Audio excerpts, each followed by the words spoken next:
Hello students. आज हम इस वीडियो में स्टैंडर्ड 5th का सब्जेक्ट हिंदी सुगम भारती का अध्याय क्रमांक 3 सीखने वाले हैं। चलिए शुरू करते हैं। अध्याय क्रमांक 3 विचित्र आदमी। इसके लेखक है विष्णु प्रभाकर। मैं पहले आपको इसका वाचन करके बताऊंगा, उसके बाद आपको दोहराना है वो बाद में, ठीक है? तो सुनिए। एक आदमी कहीं जा रहा था, वे रास्ता भूल गया। उसने किसी दूसरे आदमी से रास्ता पूछा। दूसरे आदमी ने बताया, नदी किनारे जो पेड़ है उसके ऊपर के रास्ते से चले जाओ। आदमी विचित्र था, वे पेड़ के ऊपर चढ़ गया। उसके बोझ से पेड़ की डाल झुक गई।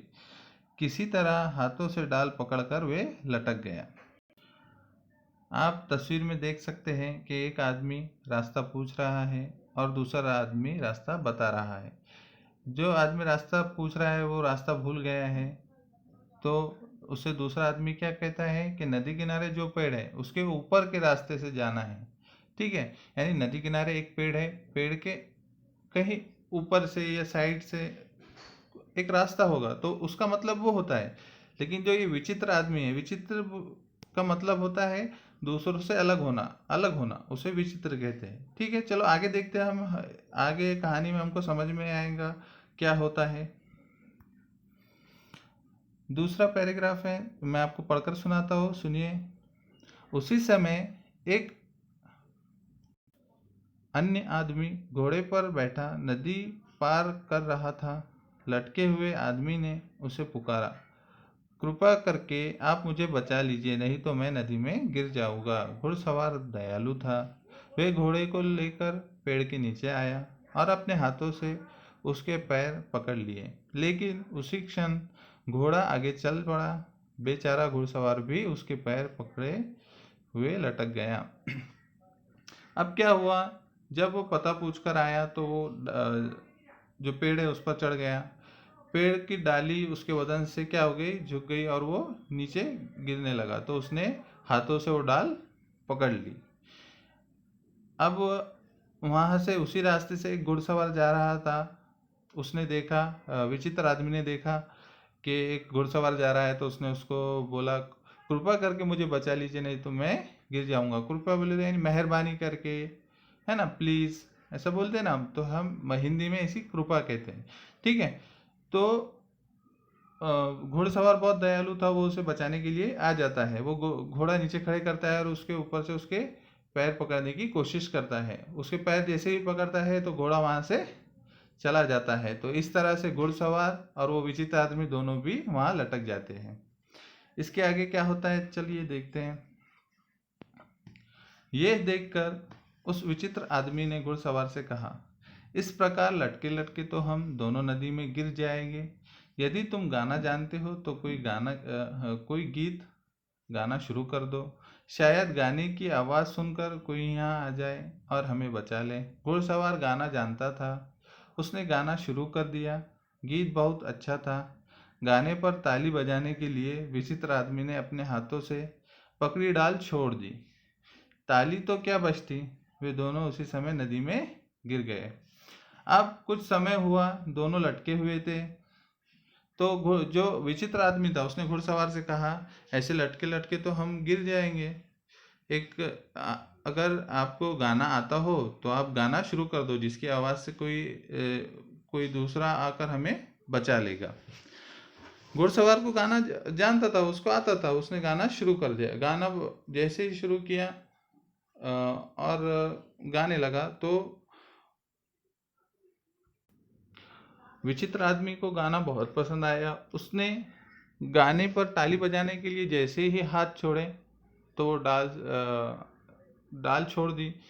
तो दोनों के दोनों कहाँ गिर गए, नदी में गिर गए। तो इससे हमें क्या समझ में आता है कि जो विचित्र आदमी था वो थोड़ा बेवकूफ़ टाइप का था, बहुत ही बेवकूफ़ था, है कि नहीं?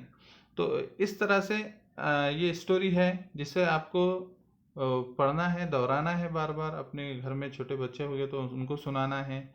अपने घर में जो भी बड़े हैं अगर वो सुनते हैं तो उनको सुनाना है, ठीक है? चलिए देखते हैं आगे। इस जो ये जो अध्याय है, ये जो कहानी है, इसमें बहुत सारे विराम चिन्ह इस्तेमाल हुए हैं। विराम चिन्ह ऐसे चिन्ह को कहते हैं जो हमें भाषा सीखने यानी भाषा पढ़ने में और बोलने में मदद करते हैं, उन्हें विराम चिन्ह कहते हैं। तो अब इस कहानी में जो विराम चिन्ह इस्तेमाल हुए हैं हम उसके बारे में पढ़ेंगे। तो पहला विराम चिन्ह है हमारा पूर्ण विराम। पूर्ण विराम का जो चिन्ह है मैंने वो ब्रैकेट में लिखा है, आप देख सकते हैं, उसे कहते हैं पूर्ण विराम। पूर्ण विराम कहाँ इस्तेमाल होता है? पूर्ण विराम का प्रयोग वाक्य के अंत में होता है। वाक्य समाप्त होने पर पूर्ण विराम का चिन्ह लिखा जाता है। जब हम कोई वाक्य कहते हैं, अगर वो खत्म हो जाता है तो हम उसके आखिर में क्या लगाते हैं? पूर्ण विराम लगाते हैं। जैसे उदाहरण दिया गया है यहाँ पर, हिंदी हिंदुस्तान की राष्ट्रभाषा है। यहाँ पर वाक्य खत्म हो गया है पर, तो उसके आगे हमने क्या लगाया है? पूर्ण विराम लगाया है। ठीक है। इसी तरह से दूसरा देखते हैं अल्प विराम। अल्प विराम का जो चिन्ह है वो मैंने ब्रैकेट में दिया है आपको, देखो उसको। अब ये कहाँ यूज होता है? वाक्य में जहाँ थोड़ी देर रुकना होता है वहाँ अल्प विराम चिन्ह का प्रयोग किया जाता है। अर्थात एक से अधिक वस्तुओं को दर्शाने के लिए अल्प विराम चिन्ह लगाया जाता है। जैसे उदाहरण यहाँ पर दिया गया है, आप नीचे देखो, आकाश, अमोल, विशाल और अजिंक्य एक ही कक्षा में पढ़ते हैं। ये कुछ नाम है जिनको हम पढ़ने के लिए क्या इस्तेमाल कर रहे हैं? अल्प विराम का इस्तेमाल। रुक रुक कर, थोड़ा रुकना पड़ता है। अल्प विराम पे क्या होना, थोड़ा रुक कर पढ़ना पड़ता है। जैसे आकाश, अमोल, विशाल और अजिंक्य, इस तरह से पढ़ना होता है। इसी में दूसरी तरह से भी यूज होता है, जैसे गंगा, जमुना, सरस्वती, ऐसे नदी, ये सब हिंदुस्तान की नदियां है। तो ये जो नाम है इसको अलग करने के लिए हम क्या यूज करते हैं? अल्प विराम यूज करते हैं। चलिए आगे देखते हैं। तीसरा है युगल अवतरण चिन्ह। युगल अवतरण चिन्ह के जो चिन्ह है वो मैंने यहाँ पर ब्रैकेट में आपको दिया है, देखो उसको। इस तरह से लिखते हैं।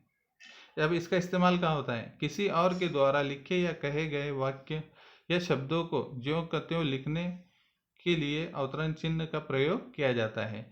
जब हम किसी के कहे गए शब्दों को जैसे कि तैसा लिखने की कोशिश करते हैं, लिखते हैं, कोशिश नहीं, लिखते हैं, जैसे कि वैसे लिखते हैं, तो उसको हम युगल अवतरण चिन्ह के अंदर लिखते हैं। जैसे आप यहाँ पर देख सकते हैं, उदाहरण दिया गया है, दूसरे आदमी ने बताया। जब वो आदमी ने उसको रास्ता पूछा तो दूसरे आदमी ने बताया, तो उसके जो शब्द थे वो जैसे कि वैसे यहाँ लिखे गए हैं। क्या थे उसके शब्द? नदी किनारे जो पेड़ है उसके ऊपर के रास्ते से चले जाओ।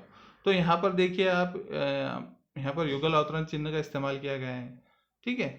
तो इस तरह से ये सब चिन्ह, ये जो 3 चिन्ह इस स्टोरी में आए हैं, मैंने उसका इस्तेमाल बताया है आपको। तो इसकी प्रैक्टिस करिए, इसको याद करने की कोशिश करिए और जो कहानी है उसको दोहराइए।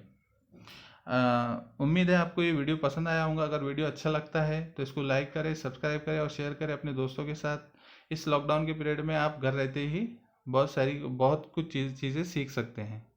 तो इसी तरह से मैं नए नए वीडियो डालते रहूँगा। आप इसको सब्सक्राइब कर लें और बेल आइकन को दबा दें, जिससे आपको नोटिफिकेशन मिलते रहेगा। ठीक है। जैसे ही मैं नया वीडियो डालूंगा आपको नोटिफिकेशन आ जाएगा, तो आप देख सकते हो। तो वीडियो देखिए, लाइक करिए, सब्सक्राइब करिए। Thank you.